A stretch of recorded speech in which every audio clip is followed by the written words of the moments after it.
Allez, on se retrouve côté blanc et dans cette vidéo, je vais vous montrer comment jouer le Gambirus inversé, qui est une arme redoutable pour surprendre l'adversaire dès l'ouverture. Et pour commencer, on va jouer cavalier F3, et on a les noirs qui vont jouer D5.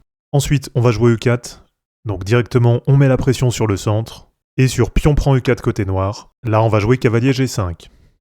Donc ici, ce coup cavalier G5, c'est un coup qui est vraiment important, et qui met directement la pression sur le pion E4, et en même temps qui vient viser sur le pion F7, qui est, je vous rappelle, le pion faible côté noir, et avec ce coup, ça met rapidement la pression sur l'adversaire. Ici, l'idée du gambit, ça va pas être de récupérer le pion immédiatement, mais ça va être de continuer à bien se développer. Et donc pour la ligne de base, bien souvent la défense qui va arriver côté noir, ça va être cavalier F6. Ensuite, on va jouer cavalier C3, donc une nouvelle fois, on met la pression sur le pion E4. Là, bien souvent, on va avoir fou F5 côté noir, donc logiquement, les noirs qui défendent le pion E4. Ici, on va jouer fou C4 pour continuer à mettre la pression sur le pion F7. Et derrière, sur E6 côté noir, là on va jouer petit roc. Donc tout simplement côté blanc, on continue de bien respecter les principes de l'ouverture. Et ensuite, on va avoir fou E7 côté noir. Donc voilà pour la ligne de base. Là, ça permet d'avoir une position qui est assez saine. Et des deux côtés, il y a une position qui est bien jouable.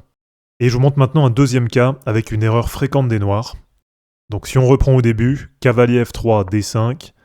E4, pion prend E4, cavalier G5, et c'est là que l'erreur peut arriver. Et si on a les noirs qui jouent H6, donc tout simplement pour aller chasser notre cavalier, là on va jouer cavalier prend E4, et directement ça nous permet de gagner le pion.